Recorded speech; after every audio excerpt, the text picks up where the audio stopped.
Welcome to the Rialto Marketing Podcast. Today's episode is a revenue acceleration series interview where we talk to seven-figure B2B professional service firm owners that are actively trying to grow their business and get to the next level. We talk about the good, the bad, and the ugly so you can learn from their experience.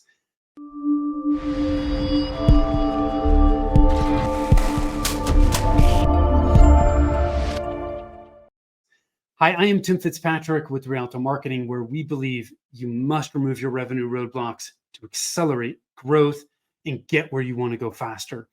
Thank you so much for taking the time to tune in. I am really excited to have Nathan Whitaker from Stimulus Technologies with me today. Nathan, welcome and thank you for being here. Thanks. It's great to be here, Tim.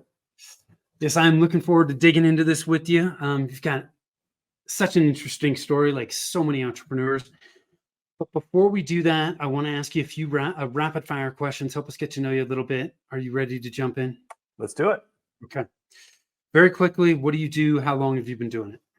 So I'm the CEO of Stimulus Technologies. I started the business with my brother and my dad in 1995. So over 28 years in the running the business. And we are a technology service provider. So we have two sides of our company. On one side, we do IT services for other businesses, take care of their networks, security, infrastructure, everything related to the computer systems.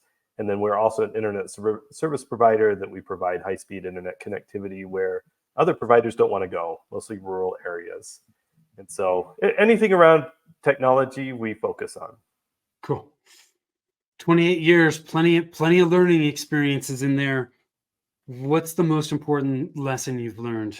Oh man, it's always hard to narrow it down to one, right? Yes, it is. Me my favorite thing. So I'd say two, if you give me the option to say two. Awesome, go for it. Is a piece of advice that my dad gave me when we started the business. And he said, things always cost twice as much and take twice as long than what you think. And say he's slightly wrong on that. It usually is like 4 times as much and 4 times as long, but It's certainly, you have all the best plans and things always cost more and take longer than you want. So that's the first lesson. And then the second lesson, as an entrepreneur, you have to fake it till you make it. It's, you think you know what you're doing. And a lot of times you just have to put on a good face and push through difficult times. So those are the two pieces of advice that I've learned in business. So 28 years, we know plenty of ups and downs there too. Do you have any kind of mantra or something motivational you say to yourself, share with your team to push through those times when you're running up against roadblocks? So, a while ago, I read this article about, the isolation of the CEO. Sometimes those around you don't know what's on the owner and the CEO of the business. And, there's times that I start my day out and it's just like the burden of running the company is so heavy. And I heard this guy that came in and spoke to one of the conferences I went to, that he repeated this mantra, and I've kind of taken it on to myself.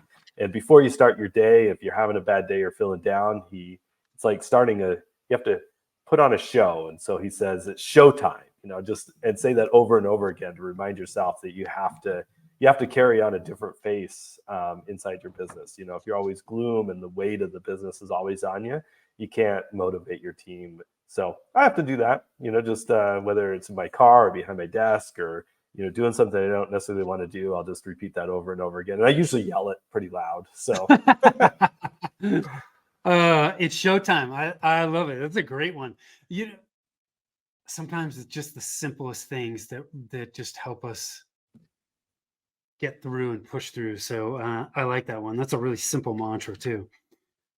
So Nathan, you mentioned this. I want to dig into this a little bit. You started the company with your dad and your brother.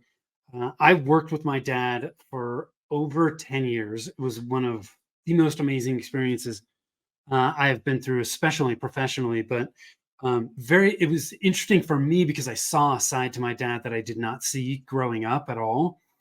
And so it was really nice to be able to see that and share that with him. But tell me about what was it like for you working with them, and any recommendations for others that are thinking about working with family? So family could be up and down, right? You carry a lot more as a long, tail behind you with family than you do with a business partner or employees or whatever it may be. So when I started the company, I was a baby. So I was a senior in high school. Um, so I didn't know anything about business. My dad had ran a couple of businesses, and entrepreneurship was really part of our family. From his experience running a couple of businesses, I cleaned toilets in his office when I was like 4 or 5 years old. So I kind of felt that as a family, growing up. And my brother and I didn't have a lot of experience running a business, but we had a desire to. And so we really relied on my dad for understanding financials and making business decisions. My dad was never really involved in the business. He came in for a couple of years towards the end of his career to help us put together some sales and marketing side of it, of the company. So I was able to work with him on a full-time basis for a few years, and really helped us understand systems and processes around the sales side, which is what he did a lot of. And it really set us off in that period of time, about 15 years ago, to put systems in place to manage sales and marketing teams. So I really appreciate that, and it was a great experience working with him. My brother and I worked together for a few years at the beginning, and then he actually left the company in 2002, so over 20 years ago, because we had written a software package that he went off to manage a new company that we formed together to sell that software, which was not a core business that we wanted to focus on at Stimulus. So we often talk business with each other. I was part of his business for quite a few years. He was still part of mine, but we respectively bought each other out of the companies. But it's still fun. He still operates his company. I still operate mine. And it's, sharing the war stories together of what it is to grow a business and the difficulties that we face. And, we face them a little bit differently, but a lot of the problems in business are exactly the same. It's also really cool. We're an entrepreneur family. My sisters owned a company, and both of my sisters have owned companies. And, just talking to them and just, the things that happen in business are so interesting because they, often happen to everybody.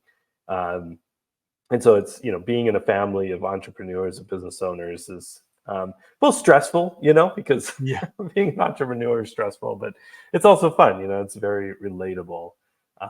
It's also amazing. My wife is also a small business owner, so her and I have a lot in common we can talk about too, and having that that close relationship with those around me that understand what it means, understand how scary it is sometimes to operate a business. It gives that assurance that you can get through those tough times. Yeah. Did you ever have times where, you or your dad or your brother didn't see eye to eye? I mean, were there some times where it was tough?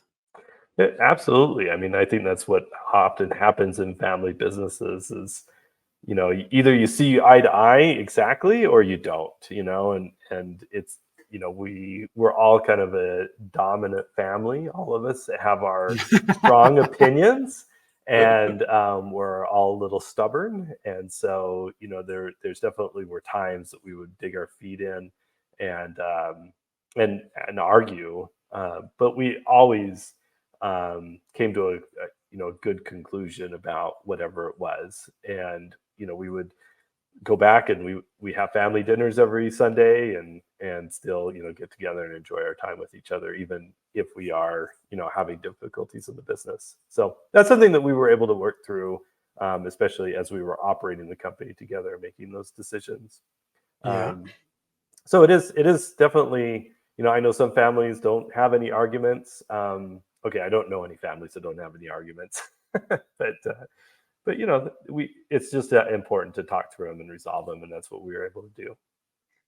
I think it's you touched on it. It just being able to separate business from personal, super, super important. I don't know. I was fortunate. My dad and I rarely got into any disagreements. I think part of that was just him. I'm not taking a lot of credit for that, and just his ability to to manage and lead. But it was also we just tended to think really similarly when it came to a lot of business things. So we didn't butt heads a lot, but one of my best friends worked for me for a long time as well.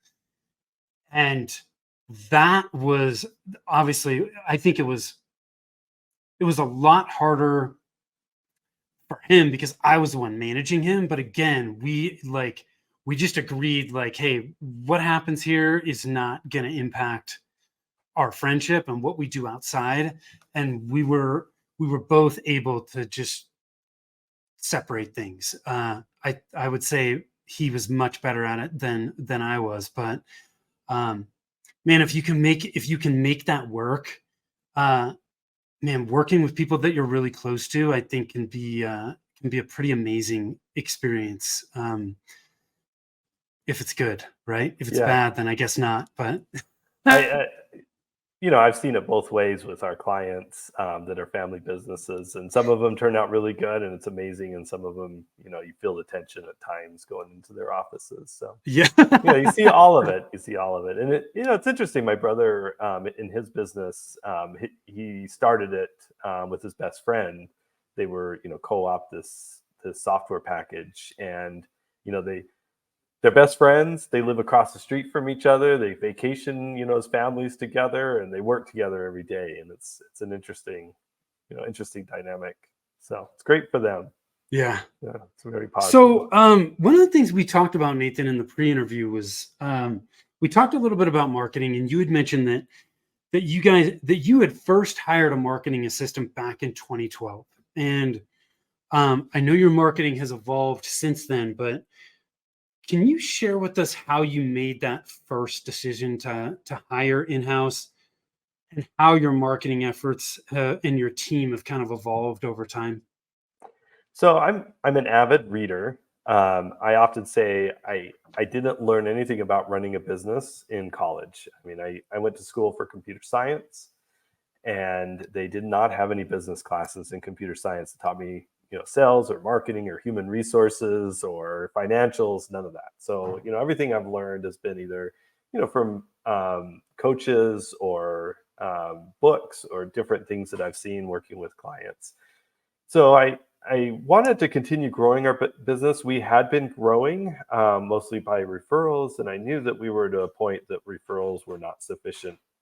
And I had read a little bit, like E-Myth Revisited was one of the books that I read that I really liked, and there was few other books, a few other speakers that I listened to, that talked about investing in the company and moving away from just this referral source of business. And so I realized that I needed to make a change inside the company and focus on getting our name out there to specifically targeted companies in the marketplace, and made the decision to hire a marketing assistant to help us with that, really to better position ourselves, support me as the primary salesperson also inside the company as I was meeting with clients, preparing materials and quotes and things like that. And so that's what we made the decision in 2012, is hiring that position. I went back recently and I was looking at, a lot of the blog articles and things that we started doing over 10 years ago. And it was just a flurry of activity that allowed us to position ourselves both from an authoritative standpoint and also getting into the marketplace with materials that we could present properly to clients. And it's definitely evolved dramatically over the last 11 years, but it's very similar direction that's allowed us to grow over that same time. So very grateful for that opportunity that made that decision, to have somebody help. Sometimes I think in business we often don't know our limitations, and our own limitations are what hold us back, and we're unwilling to hire when maybe we don't have the financial capability to do it, or feel like, well, we don't know how to manage that part of the business. I didn't know anything about marketing other than what I'd read, but it knew that I needed somebody with some more expertise to drive it than I did. Yeah. And so that's really the direction we went. Is I needed help. I needed I didn't want to, we weren't the size that we could hire a full director of marketing or a chief Right. marketing officer or something like that, but I needed some help. And having that dedicated person inside the company really brought us, the first level, and then we've just grown since then. Do you remember? So you hired that person full time at that point. Yes. And do you remember how much top line revenue you were doing at that point? Somewhere just over $1 million in revenue. Okay, So probably like a million two. good. Thank you for sharing that, because like you touched on, it's really hard for a lot of people to make that jump and really determine, gosh, when do I need to do this? But it sounds like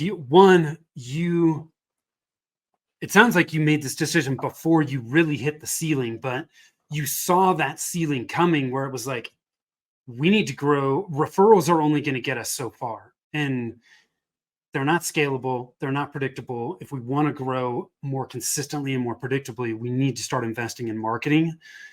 Nothing wrong with referrals, but we need to branch out, right? And were you at that point? So it sounds like at that point, you weren't necessarily doing a lot of other marketing other than just referrals. We hadn't been to date. I mean, we've Okay. done a smattering of things here and there. Obviously, we had a website. We had, different things that most businesses did, 15 years ago. Yeah. I mean, heck, we had a Yellow Page ad at one point. Not that we do that anymore, but there was different things that we tried over the years. But none of them were really terribly effective, other than just doing good work and getting referrals from clients or trusted partners. We had a few partners that we worked with, like a CPA that would send us quite a few referrals that we did business for. But other than that, it was mostly friends, family, and referrals. Well, I would even argue that today, compared to 2012, you don't even have to make as big of a leap as you made at the time. With the advent of all the freelance economy and virtual assistants, there are so many different options to hire marketing specific virtual assistants, even if you don't need that person full time, to just start doing some of that activity, right? But I think the biggest challenge at that point when you hire somebody is who's going to manage them and who's going to guide them and make sure that they have what they need to be successful. And in some cases, as the owner, you can do that. And in some cases, it's not your thing, right? And so you may need to bring somebody else in to help guide and manage that person. But the options are there, and you don't have to jump in with both feet and just hire somebody full time at this point. So tons of options. If you're in the same place that Nathan was in 11 years ago, don't be afraid to make the jump. At least in my experience, whenever I have hired somebody, I've always had a little bit of hesitancy. But after I made the hire, I always wondered what the hell I did before I had them. Certainly. Yeah. It's interesting. I think on the marketing front, this is my perspective, though, is I don't think the owner can ever take 100% back seat, because really marketing is about setting yourself and your company in the marketplace.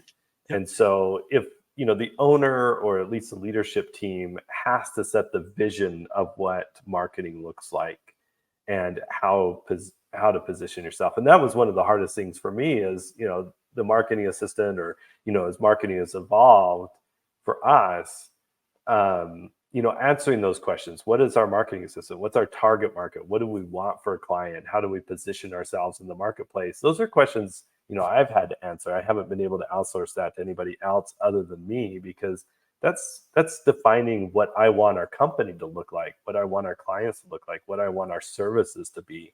And if I don't, take a proactive approach to that and define what I want it's somebody else is going to be doing it, and then suddenly it doesn't look like my company anymore. We're selling stuff and doing stuff that I don't necessarily want to do, and it doesn't position ourselves right in the marketplace.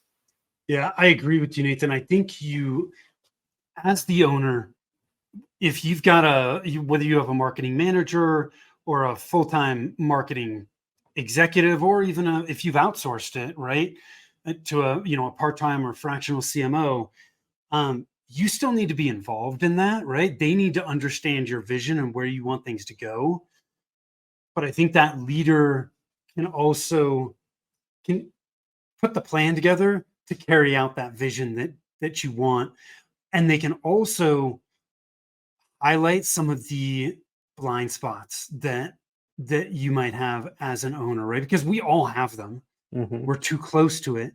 And when we bring somebody outside in, they tend to see things a little bit more objectively, and they can bring visibility to those blind spots. Because once we know where the blind spots are, then we can that's where a lot of opportunity exists. But I totally agree with you. As an owner, I think you need to be still involved from a strategic standpoint and a vision standpoint of where you want things to go.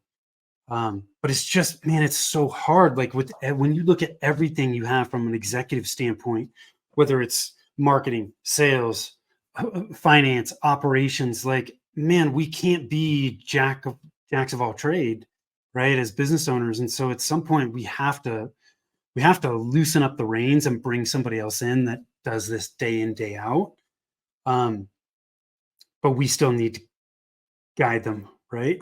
Right. Yeah, it's got to be the owners or the CEO's vision, but developing that team around you to execute on it, I think is essential. So I agree with Yeah. that 100%. Um, you talked a little bit about target market and ideal clients. One of the things you mentioned to me was finding ideal clients exactly when they're ready to buy is a challenge. And by the way, this is a challenge for a lot of people. You are not in this boat alone. I'm curious, what types of things are you doing to try and overcome that? So in our industry, a lot of times, I think in any business, you have an existing service provider. So usually there's an incumbent IT provider, whether it's in-house IT or outside IT. There's somebody else servicing a company. Um, and so, they might be doing a fine job. They might not be doing a great job, but there might be a certain pain to change that out. And in IT, there's a significant pain that comes with changing an IT vendor. And I'm very Yeah. understanding of that. It's a lot of time invested to gather passwords, gather information, maybe swap out systems, and it's disruptive on an organization. So one of our to bring in a new client, they've had to hit a certain pain threshold with their current provider that led them to that. And a lot of times it's usually a security challenge, like they've Yeah. had a cyber attack or a ransomware event or something like that their current service providers failed them and failed to respond properly. But we don't know when that's going to happen. Obviously, we don't get a phone call from the hackers and say, "Hey, I'm going to hit XYZ company next week. You Right. might want to give Yeah. them a call." That would probably be a bad way for us to do it. Collusion with hackers. But Yeah. Yeah. uh, um, so one thing that we do is we send out regular information. Whether that's we do monthly webinars that we're sending out information.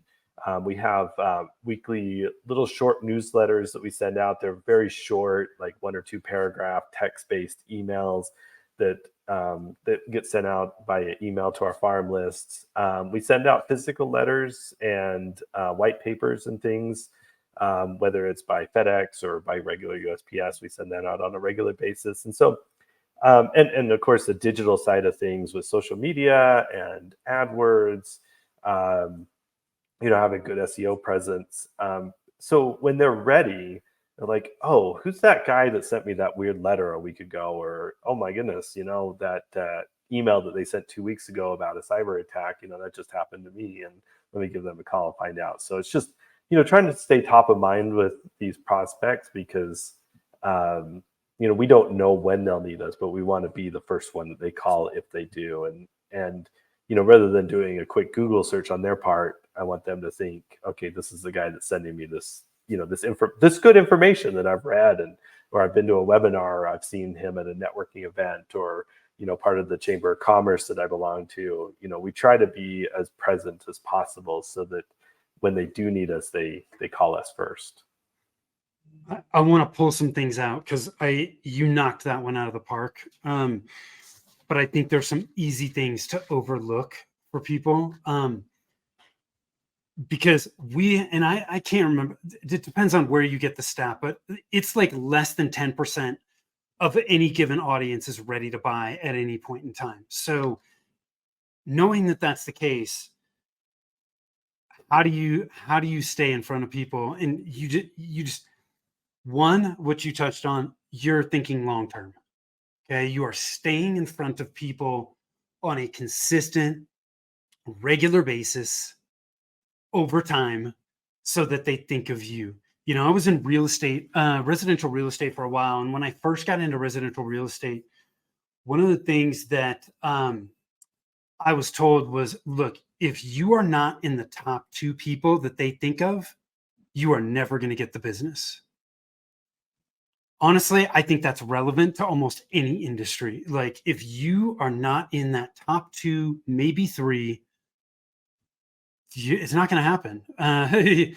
So we want to stay in front of people, like you said, so that when the problem becomes great enough or the need becomes great enough, they think of you and they're not going out. They're reaching out to you first and foremost, right? So you have the first at bat. And everything that you're doing is I'm just staying in front. I'm continuing to add value. I want them to remember me so that when the pain's there, it's there. Because we can't artificially manufacture the pain or the need, right? No, we should not either. No, we should not. We could bring it to attention, certainly like, what the threats are or what the different things, why they should go with us versus maybe their current provider, but we can't manufacture that threat. Yeah, I totally agree. And if you try to do that, you're just going to bang your head against a wall. It's just painful. So long-term, consistent, and just stay in front of people. And the other thing that you're doing too is you're taking a very multi-channel approach. You're using email, which is a great way to stay in front of people. You're using direct mail. Offline marketing still works. A lot of people don't think about it, but it still works incredibly well. You've got your monthly webinar. What else am I missing? You're creating content, you're posting on social, right? So you're hitting people from multiple avenues. Some of those channels may resonate better with others. But you're taking a multi-channel approach, doing it consistently, thinking long-term, super, super important. That's how you stay in front of people and be there when, when the need arises. So thank you for sharing that. So if you had to single out one thing, what would you say has been the biggest driver of your growth?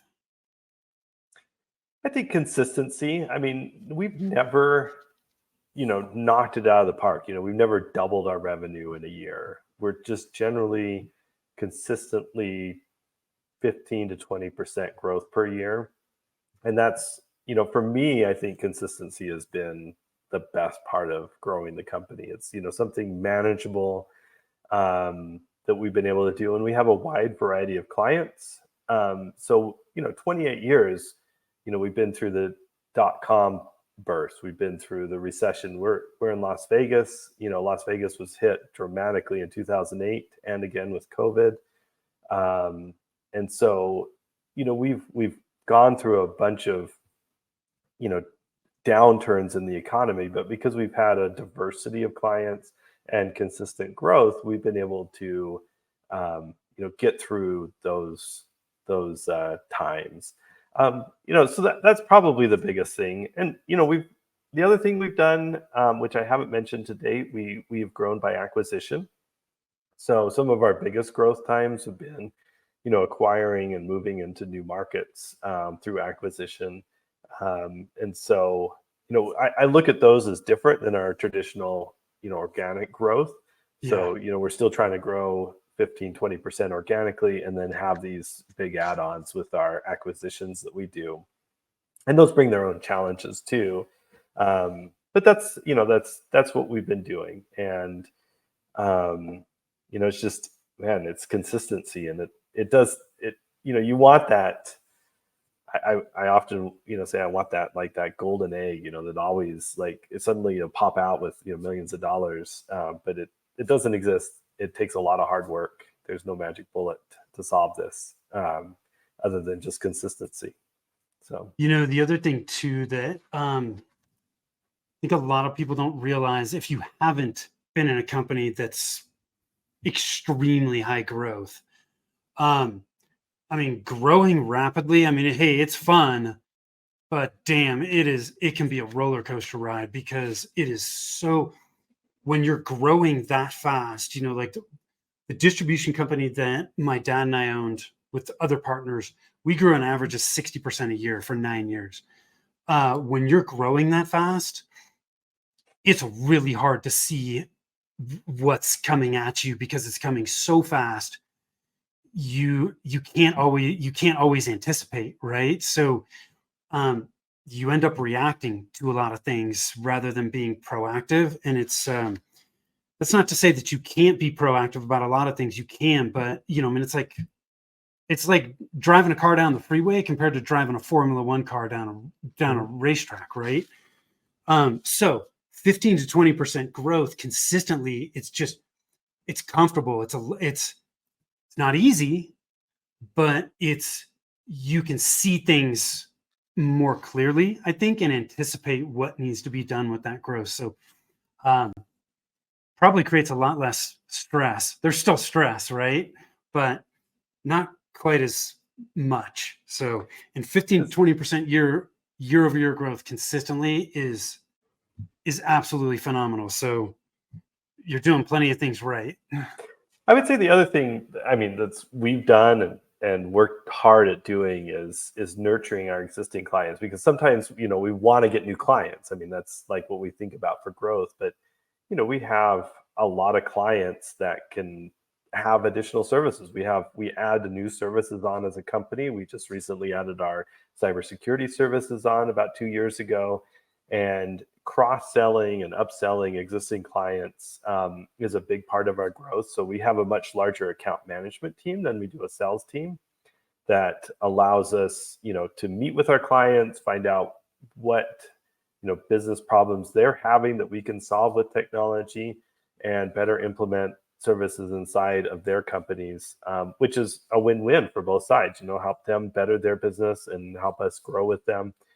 So that's one of the things that's been a big growth factor for us too, is just, consistent contact with our existing clients. And we use our marketing side of things to do that. Yeah. And a lot of the farming that we do is to existing clients, to stay top of mind with them. So, I think that's probably the other thing. I know I hate the single thing questions, but that's probably the other biggest driver of our growth has been existing clients, and focusing inward rather than just always, I gotta get the next big client. Is finding additional revenue sources from existing revenue. I'm glad you brought that up, Nathan, because you're spot on, man. So many of us just focus on new leads, new clients, when it's much easier. It's not to say that it's easy, but it's much easier. It's much more effective. It doesn't cost as much. Your conversions are higher when you can work with people that you already have a relationship with. So, digging deep to find exit opportunities within your existing client base is a huge growth driver that so many people overlook. So thank you for sharing that.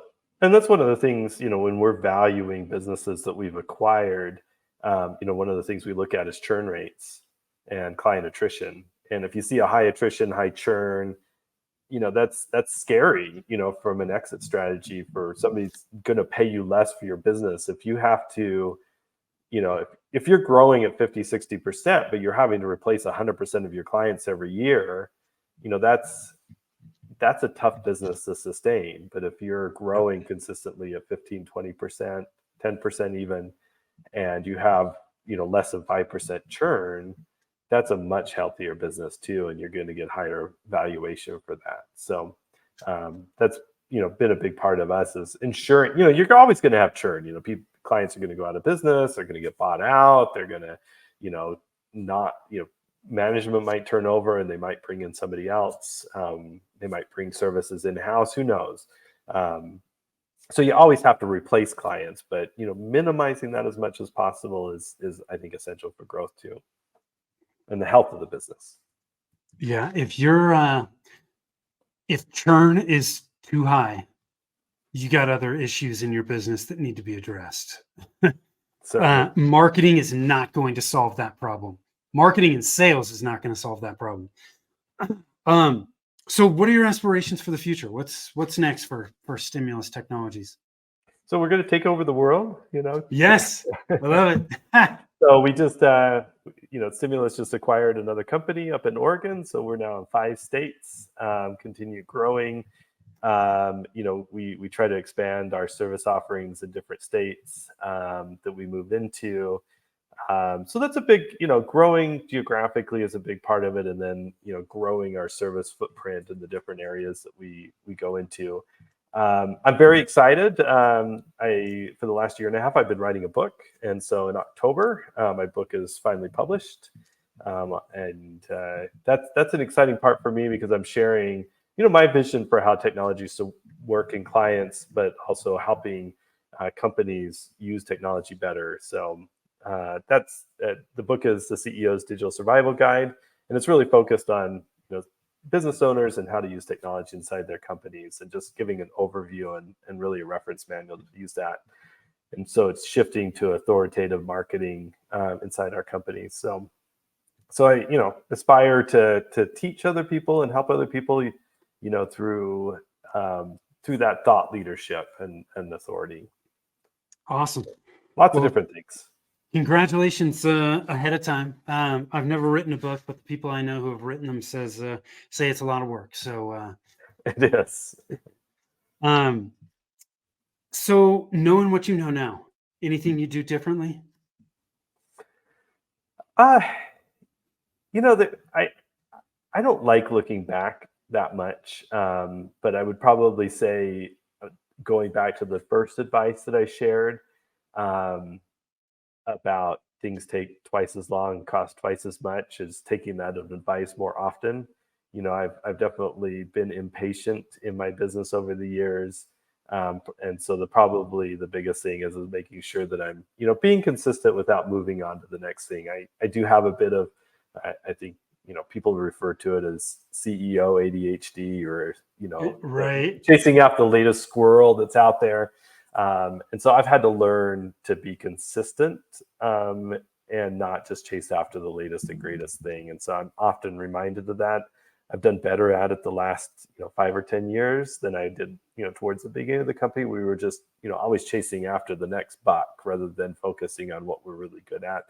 And so that would probably be the biggest thing I'd do differently is just finding our focus, our niche of where we can serve, and just doing that consistently well. I think would have proved better in the beginning. And hopefully I've learned that lesson, and I just have to keep reminding myself of it as we move forward.